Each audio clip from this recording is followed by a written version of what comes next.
Organisation structure is the chapter 13 of unit 2। और इसके अंदर जो है वो आप पहले डिस्कस करेंगे कि बिजनेस ऑब्जेक्टिव्स और ऑर्गेनाइजेशनल स्ट्रक्चर में क्या लिंक है। सही है। So what is the purpose of organisational structure? It is the division of task and responsibilities to be made clear to all and the workers to understand which manager they would be responsible to. तो सबसे पहले तो ये बताता है सारे सबके task और रिस्पांसिबिलिटीज क्लियरली मेंशन बता देता है कि भाई कौन कौन जो है वो क्या क्या टास्क करेगा अपनी पोजीशन के लिहाज से। और सेकेंडली वर्कर्स को हेल्प और मैनेजर को हेल्प, बेसिकली वर्कर्स को हेल्प करते हैं कि किस मैनेजर के पास जो है वो जाके कोऑर्डिनेट करे, जाके जो है वो अपनी परफॉर्मेंस की एनालिसिस करवाएं। सही है। The organizational structure indicates who has the overall responsibility of decision making। तो सबसे जो टॉप लेवल पे होगा, जैसे एक ऑर्गेनाइजेशनल स्ट्रक्चर है, तो यहाँ पे जो सीईओ होगा, जाहिर सी बात है, he has the most senior authority. फिर उसके अंडर जितने भी काम कर रहे होंगे वर्कर्स, सही है, जो भी मैनेजर्स वगैरह हैं, सही है, वो आ रहे होंगे। फिर the formal relationship between different people and departments. तो एक ऑर्गेनाइजेशन स्ट्रक्चर से आपको फॉर्मल रिलेशनशिप क्रिएट कर ले तो between the different departments, the position of each individual in the business and who their line manager is. हर एक individual की पोजीशन का पता चलता है कि कहाँ पे वो खड़ा है, मतलब कहाँ पे किस लेवल पे वो काम कर रहा है। फिर the way in which accountability and authority में भी पास डाउन, कहाँ से उसको ऑर्डर मिलेंगे, कहाँ को उसको किसको बताना है काम का। फिर the number of subordinates reporting to each senior manager, आपके सीनियर मैनेजर को पता चलेगा कि उसके अंडर कितने सबऑर्डिनेट्स काम कर रहे हैं। Formal channels of communication both horizontal and vertical, आपको पता चलेगा किस तरीके से हॉरिजॉन्टल कम्युनिकेशन करनी है, किस तरीके से वर्टिकल कम्युनिकेशन करनी है। And then the identity of supervisor और manager, the identity of supervisor and manager to whom each worker is accountable। तो बेसिकली जो बेसिकली वर्कर जिनको अकाउंटेबल है, वो मैनेजर और सुपरवाइजर कौन है, मतलब मार्केटिंग, एचआर वगैरह, ये जो भी है। तो उसके बाद बात करते हैं business objective and organisational structure की। So the internal structure of a business should be designed to help achieve its objective. When these objectives change, as they often do over time in new circumstances, then the structure needs to change. तो business objectives जब change होते हैं तो नए circumstances की वजह से तो structure को भी change करना काफी जरूरी है। So the division of responsibilities and other relationship between different sections of the business change considerably in different circumstances. For example new competitor आ रहे हैं इंडस्ट्री के अंदर, तो आपका ऑर्गेनाइजेशन स्ट्रक्चर चेंज होगा। तो बिजनेस ग्रोथ एंड डेवलप, जब बिजनेस ग्रोथ करता है, किसी और बिजनेस को खरीदता है, किसी और बिजनेस के साथ मर्ज करता है या टेक ओवर करता है, तो बिजनेस का स्ट्रक्चर चेंज होगा। बिजनेस के ऑब्जेक्टिव चेंज होते हैं तो बिजनेस का स्ट्रक्चर चेंज होता है। और जब एंटरप्रेन्योरशिप को एनकरेज किया जाता है बिजनेस के अंदर, तो उस टाइम पे भी जो है वो बिजनेस स्ट्रक्चर चेंज होता है, क्योंकि जब एंटरप्रेन्योर एक नया आइडिया लेकर आता है तो वो आइडिया का कम्प्लीटली एक डिफरेंट सेक्शन बन जाता है। सही है। और वो सेक्शन जो है वो फिर उसके अंदर बहुत सारे एम्प्लॉयज आ जाते हैं जो अलग अलग काम कर रहे होते हैं। So there are changes that are being made to the organisational structure in these circumstances. तो उसके बाद टाइप्स ऑफ ऑर्गेनाइजेशनल स्ट्रक्चर की बात करते हैं। सबसे पहले the functional structure. A functional structure splits the organization into departments based on their major area of responsibility. The most common departments in a business are marketing, production, finance, and human resource. Each of these departments is led by a functional manager. तो simply functional structure क्या होता है कि जब आप एक एक department अलग अलग बना देते हो, सही है, एचआर, मार्केटिंग और ऑपरेशंस और फाइनेंस, सही है, इस तरीके से जो है वो आप आपका बिजनेस जो है वो डिपार्टमेंट्स बना देता है, तो इसको हम कहते हैं फंक्शनल स्ट्रक्चर। सही है।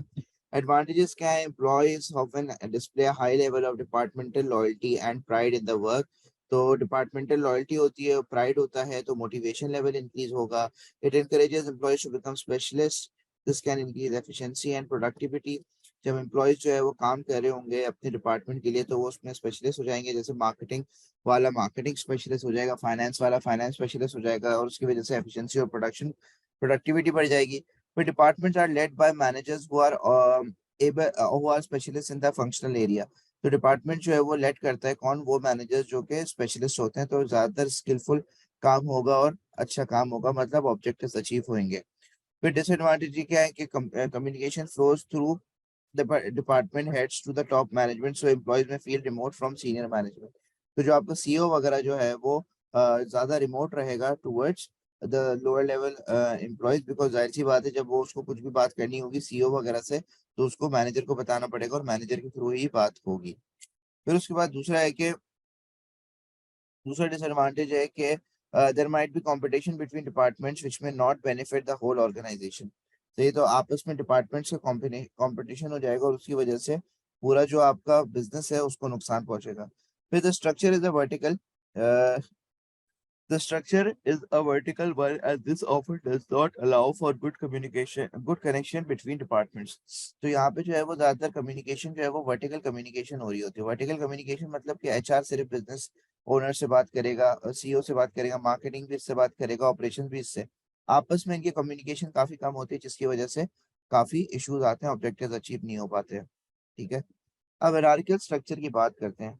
तो ये हायरार्किकल स्ट्रक्चर क्या होता है कि in hierarchical structure there are different layers of the organisation with fewer people at each level, at each higher level. सही है। तो अगर हायरार्किकल स्ट्रक्चर की बात करूं तो वो कुछ इस तरीके से दिखता है। सही है। तो अगर आप एक हायरार्किकल स्ट्रक्चर देखो तो जो भी मैंने ऊपर ही बनाया ना वही आपका हायरार्किकल स्ट्रक्चर है। अब फंक्शनल और हायरार्किकल में क्या फर्क होता है?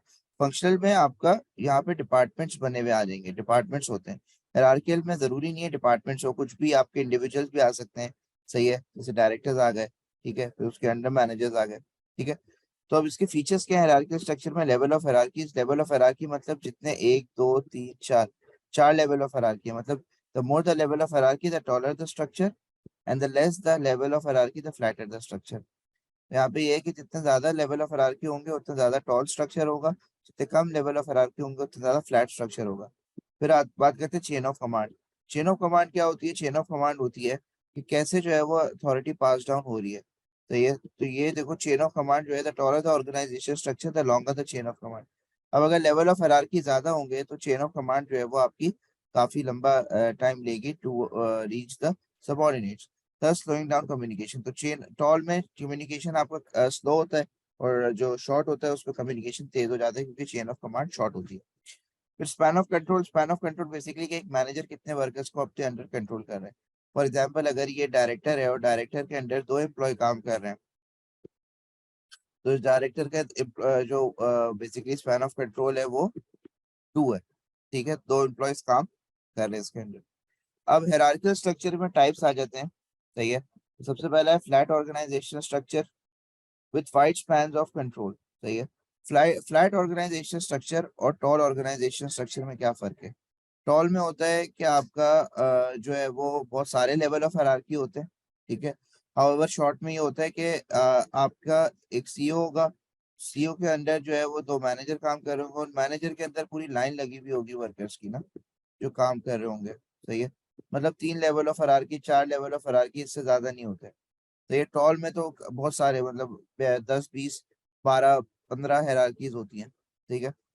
तो ये आपके जो है वो हायरार्किकल स्ट्रक्चर है दो। सही है, एक होता है फ्लैट और एक होता है टॉल।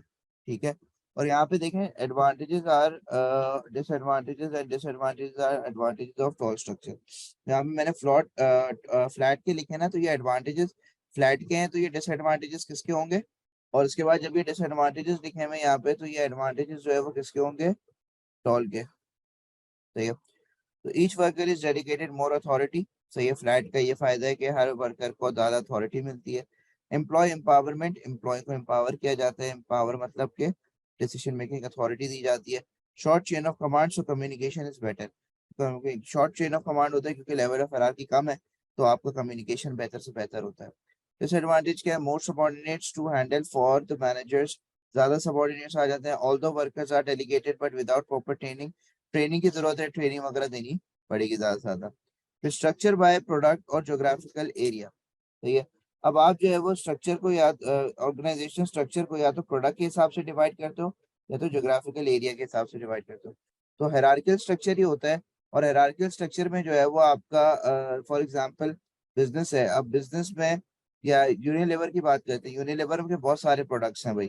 तो यूनिलीवर का प्रोडक्ट 1, प्रोडक्ट 2, प्रोडक्ट 3, प्रोडक्ट 4, इस तरीके से उसका जो है वो ऑर्गेनाइजेशन जो स्ट्रक्चर है वो डिवाइडेड होगा। प्रोडक्ट 5। सही है। तो 5 प्रोडक्ट है, उनका अलग अलग जो है वो ऑर्गेनाइजेशन स्ट्रक्चर होंगे, उनके अलग अलग वर्कर्स काम कर रहे होंगे हर प्रोडक्ट के अंदर। और ज्योग्राफिकल एरिया क्या होता है? ज्योग्राफिकल एरिया होता है जैसे फॉर एग्जांपल कराची डिवीजन है। तो ये इम्तियाज की अगर हम बात करें तो इम्तियाज का जो है वो कराची डिवीजन है। सही है। हैदराबाद डिवीजन है। सही है। लाहौर है, इस्लामाबाद है या पिंडी है। तो ये आपका जो है वो ज्योग्राफिकल एरिया वाइज आपका हायरार्किकल स्ट्रक्चर बनता है। ठीक है। फिर उसके बाद how to solve problems related to tall hierarchical structure. अब जो टॉल हायरार्कियल स्ट्रक्चर है उसके साथ प्रॉब्लम क्या आता है ज्यादातर, कि कम्युनिकेशन इशू होता है, सही है, और आपका स्पैन ऑफ कंट्रोल बहुत कम होता है, सही है। कम्युनिकेशन इशू क्यों होता है, क्योंकि लेवल ऑफ हायरार्कीज बहुत ज्यादा होते हैं, सही है, बहुत ज्यादा लोग इन्वॉल्व होते हैं कम्युनिकेशन में, तो उसकी वजह से अक्सर डिसीजन मेकिंग स्लो होती है। तो ये डिसीजन मेकिंग स्लो होती है, जब तक ऊपर से ऑर्डर नहीं आता आप बैठे रहो, डिसीजन नहीं ले सकते खुद पे। तो decision making is very slow. तो बेसिकली अगर उस प्रॉब्लम को सॉल्व करना है टॉल हायरार्की में, तो क्या इस्तेमाल हो सकता है, डी लेयरिंग। डी लेयरिंग क्या होता है, when the layers of the hierarchy are remove to make shorter communication channels. तो डी लेयरिंग में क्या होता है कि आप जो है वो लेयर्स मूव कर देते हो। जैसे फॉर एग्जांपल अगर ये हायरार्की है ना आपकी, अब इस हायरार्की में मैं जो है वो ये मैनेजर्स वाला जो ये है ये मूव कर दूं, तो ये पूरा ये हटा दूं, तो सिंपली आपका जो कम्युनिकेशन चैनल है वो शॉर्ट हो जाएगा, और आपका जो हायरार्की है सही वो शॉर्ट हो जाएगी, लेवल ऑफ हायरार्कीज कम हो जाएंगी, ठीक है।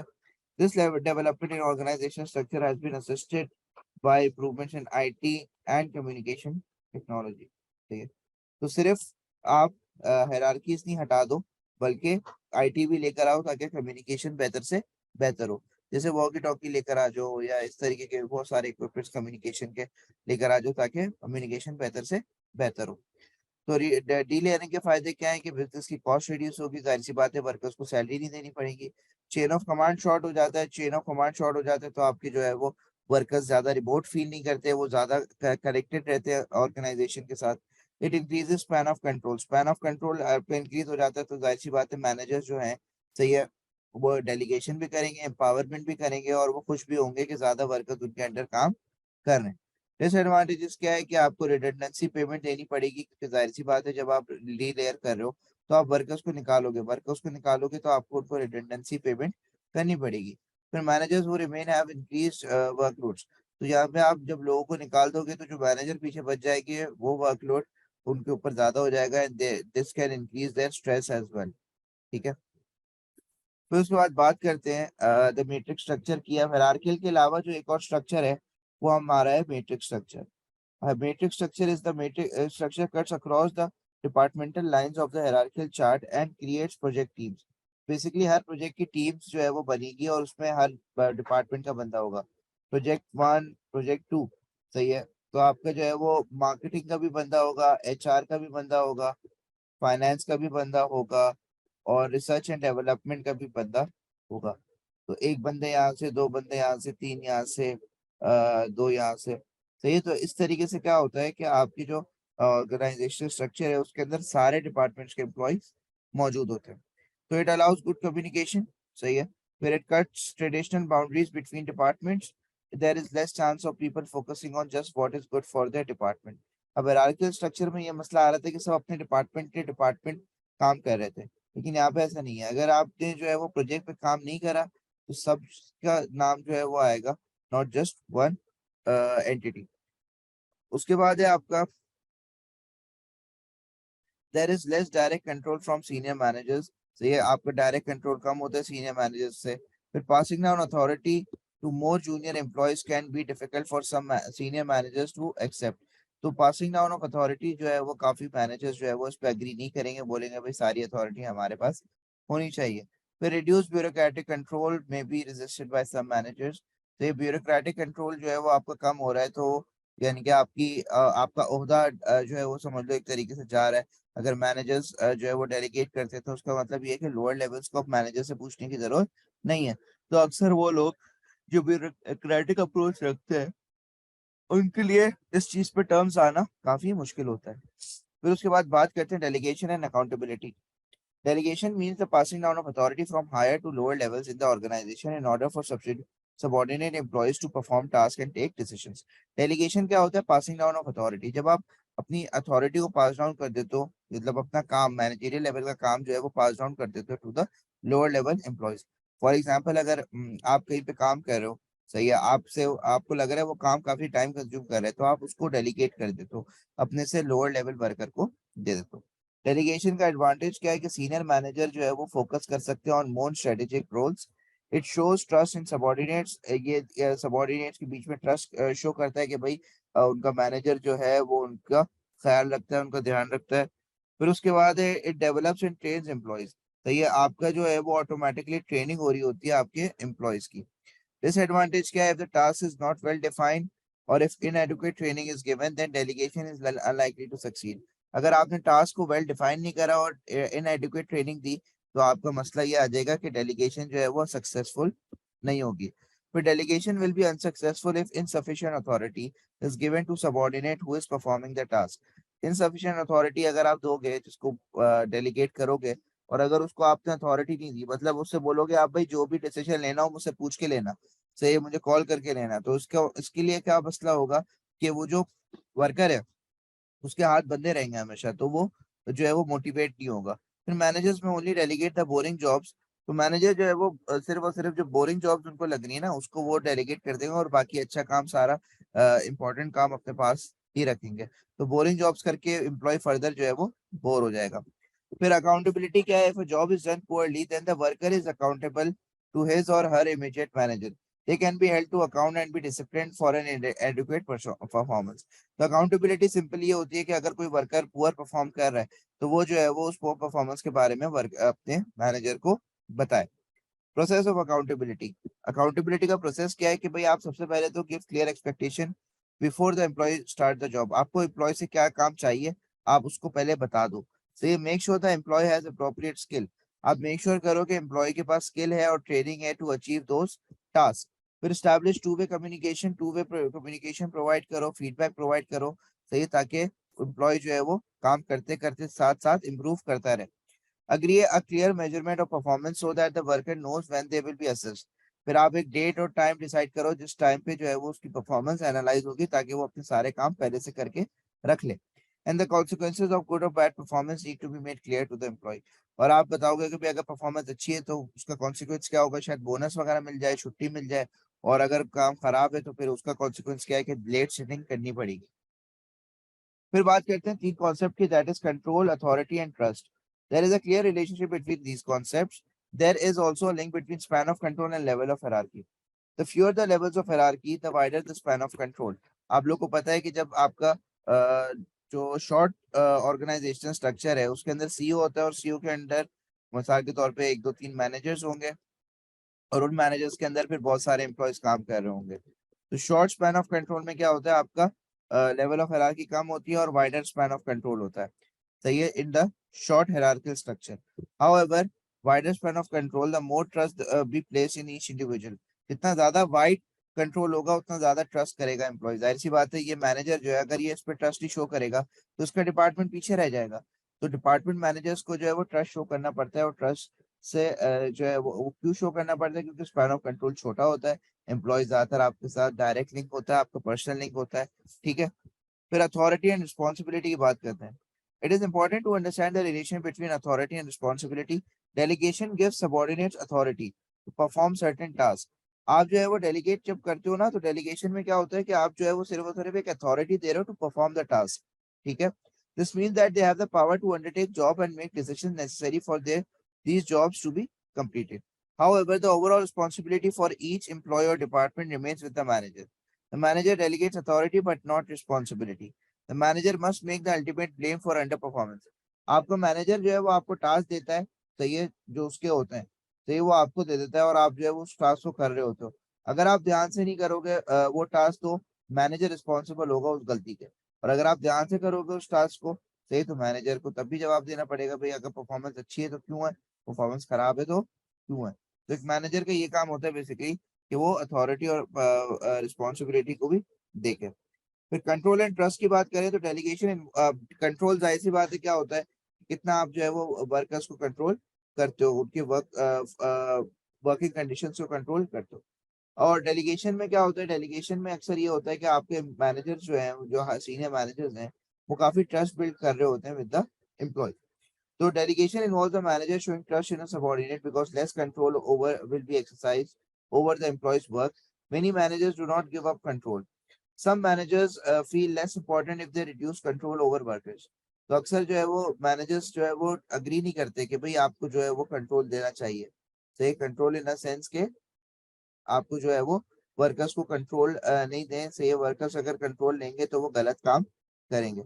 और प्लस सम मैनेजर्स जो है वो ऐसे होते हैं कि वो लोग सोचते हैं कि यार अगर वर्कर्स ने अच्छा काम कर लिया तो हमारी तो छुट्टी हो जाएगी, ठीक है। तो इसलिए वो जो है वो कभी कभार मना करते हैं कि भाई वर्कर्स को जो है वो काम इतना डेलीगेट नहीं करना चाहिए। They may not want take any risk by giving up control. These managers do not make good delegators. A modern development of delegation is called empowerment. अब मॉडर्न उसमें क्या हो रहा है कि आप empower कर रहे हो एम्प्लॉयज को। empower करने का मतलब ये है कि भाई खुद जाओ मार्केट के अंदर, वो बिजनेस खुद डिसीजंस लो अपने। सही है। This approach is not only delegate a task and authority to individuals and groups, but also help them allow them to decide on the best method to complete the job. मतलब आपको जो सही लग रहा है आप वो करो, आपके पास पूरी डिसीजन मेकिंग अथॉरिटी है।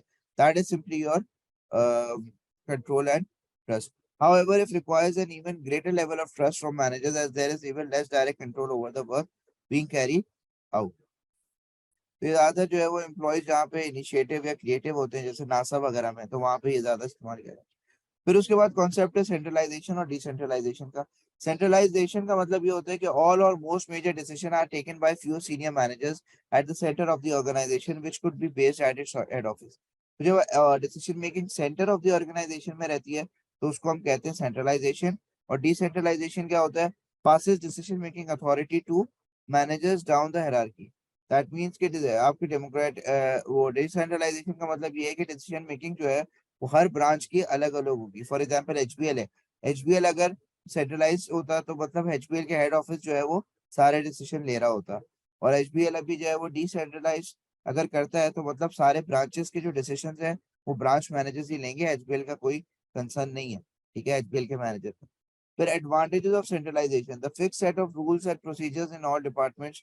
तो सेंट्रलाइजेशन का फायदा ये है कि आपके सेट ऑफ रूल्स जो है वो सेम रहते हैं थ्रू आउट। फिर उसके बाद the business has consistent policies throughout the organisation. तो सेंट्रलाइजेशन का ये भी फायदा होता है कि कंसिस्टेंट पॉलिसीज जो है वो इस्तेमाल हो रही होती हैं। और थर्ड है senior managers take decision in interest of the whole business not just one division of it.